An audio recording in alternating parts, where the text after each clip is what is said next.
కొత్తగూడెం జిల్లా పాల్వంచ మండలంలో పంచాయతీ ఎన్నికల రిజర్వేషన్ల కేటాయింపు వివాదాస్పదంగా మారింది.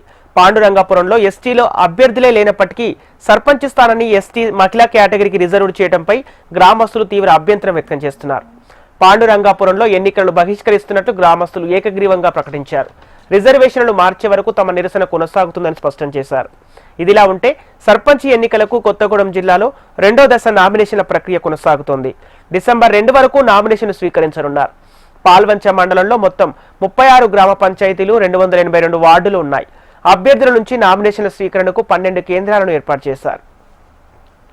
ఫేజ్ 2 లో భాగంగా మన పాల్వంచ మండలంలో 36 గ్రామ పంచాయతీలకు గాను 12 గ్రామ పంచాయతీ సెంటర్లో నామినేషన్ స్వీకరించడం వరకు అన్ని ఏర్పాట్లు తీసుకోవడం జరిగింది. ప్రతి గ్రామ పంచాయతీ సెంటర్లో నామినేషన్ తీసుకున్నందుకు ఆర్ఓ, ఏఆర్ఓ అందరూ కూడా రిపోర్ట్ చేయడం జరిగింది. మా పంచాయతీ సెక్రటరీ కూడా హెల్ప్ డెస్క్ కూడా ఏర్పాటు చేయడం జరిగింది.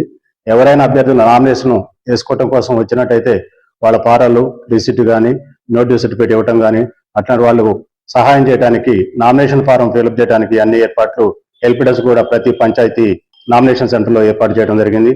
అదేవిధంగా అన్ని కూడా పోలీసు బందోబస్తు కూడా ఏర్పాటు చేయడం జరిగింది. అదేవిధంగా 200 మన పాల్వంచ మండలంలో 36 గ్రామ పంచాయతీలకు గాను 282 వార్డులలో మరి 36 గ్రామ పంచాయతీల్లో దీంట్లో 18 పంచాయతీలు లేడీకి, 18 పంచాయతీలు జంటికి రిజర్వ్ చేయడం జరిగింది. అన్ని ఎస్టీ అభ్యర్థులు కాబట్టి ఈ ఎన్నికకు వచ్చేయడం జరిగింది. 282 వార్డులకు గాను ఈ మనకి 14/12/2025 ఉదయం 7 గంటల నుంచి 1 గంట వరకు జరుగుతుంది. తర్వాత లంచ్ ఒక 1 అవర్ ఉంటుంది. తర్వాత 2 నుంచి మళ్ళీ ఓటింగ్ జరుగుతుంది. ఆ సాయంత్రమే ఉప సర్పంచ్ ఎన్నిక కూడా తీసుకోవడం జరుగుతుంది.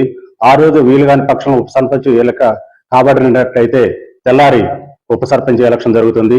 ఆ రోజు కూడా కాకపోతే ఇక అది మళ్ళీ ఎలక్షన్ కమిషన్ దృష్టికి తీసుకొని దాన్ని తదుపరి చర్య కొరకు సమర్పించడం జరిగింది.